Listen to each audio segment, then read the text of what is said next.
Welcome to Truly, Truly Tenay, where I offer a life-giving perspective on some common experiences that we might share. Today, I wanted to share my story about how the biggest struggle in my life has become the foundation for the biggest dream in my life. I hope that it will inspire you to look at your own battles differently. I came up with this episode topic because my husband sat me down the other night and he said, "What is it you want to do? What impact do you want to have on this world before you leave it?" It made me think. There are so many tactical things that I want to see happen. I want to see our family grow. I want to establish a legacy for our children. I want to build a community and have deep, meaningful relationships. I want to influence others to do greater things. But if I had to pin down the impact that I want to have on this world before I leave it, I would say that I want to prove that healing communities are a viable solution to the problem of chronic illness facing America today.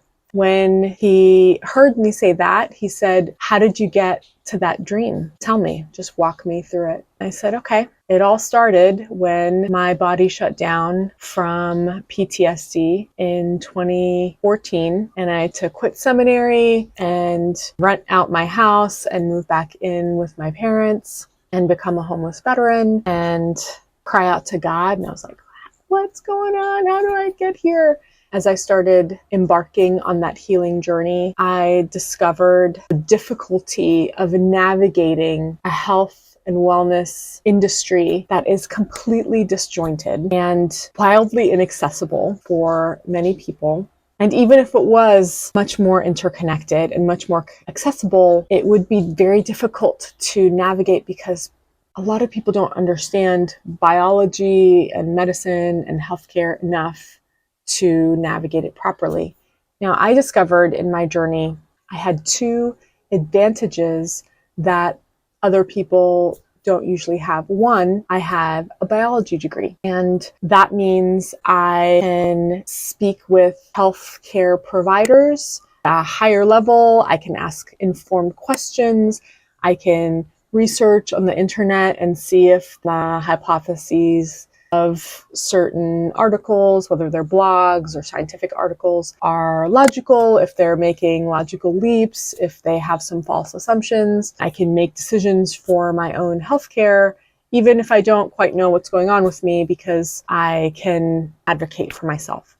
The second benefit that I had was I was in the military and I was an officer, so I knew how to stand up and lead a mission. And I took it upon myself to be my own care manager, be my own advocate, the same way that I would advocate for a certain approach to a military operation. I had some of those communication skills, military bearing and presence skills that the average person might not have. But then there was a third benefit that is difficult to quantify and not a lot of people will accept it, but I'm going to offer it for your consideration, is that I had a prayer life in which I talked to God and God talked back to me. As in, I would sit there and pray and I would say, I'm going to Google organizations that offer free services to veterans. And then I'm going to scroll through this and then I'm going to ask God, should I do this one? Yes or no? And then I would listen. And if I felt like it was a yes, then I would say, okay, I'll look into it. And then should I do this one? Yes or no? And if I felt like it was a no, then I'd cross it out and I'd go down the line. I did the same thing with doctors. I did the same thing with therapeutic techniques. I did the same thing with vitamins, supplements, medications, with diets, with laboratory tests. I used 7 years of my spiritual experience knowing if I demanded it, then God would help me get out of the situation I had gotten myself into. There's a lot of theology and spirituality in there, and you may or may not agree with me, but that is the basis of how I actually started making a lot of the decisions that I did. I started calling veteran service organizations, calling doctors, calling labs, reading books, through prayer and through my biology background and through the perseverance that I had learned through the military. I started making some progress on my healing, and I went from being this near invalid who could only get off off the couch 1 hour a day because of chronic fatigue syndrome, all the way to I'm fully able to hold a 40-hour-a-week job again over a period of about a year and a half.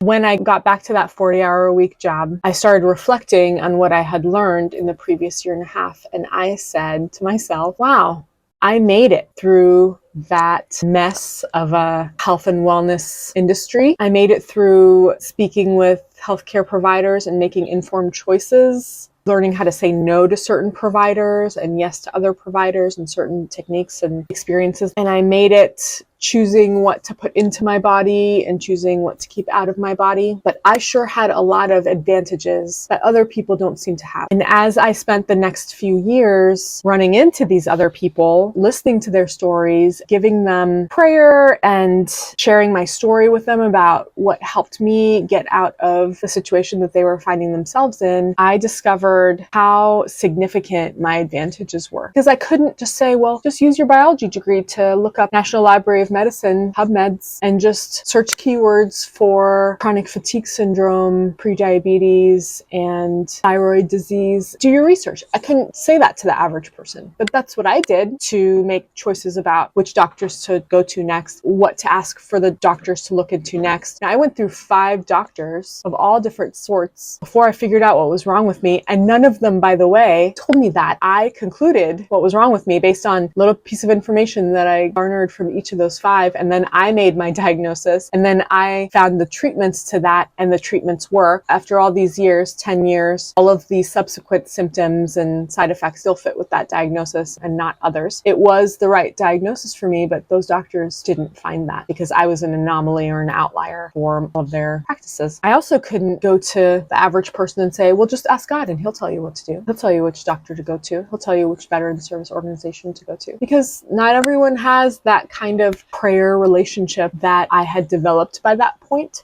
And it's fair to expect them to do so. Everyone's on their own spiritual journey. I can give them my story about how I developed that, and I have, but it's a significant advantage. And I also couldn't say, just because you're not working doesn't mean you can't access medical care. Reach out to all these veteran service organizations, because most of them weren't veterans. So I realized that I had a lot of advantages in reaching out to organizations that were designed to help people like me. So I started thinking to myself, I'm really grateful that I had these advantages and it worked out for my good, but what about all these other people? Who's going to help them? Average person who has a chronic illness like I had with the acute symptoms of chronic fatigue syndrome that I developed would need a completely different structure of society in which to approach their healing for them to be successful. And I started imagining what that would look like.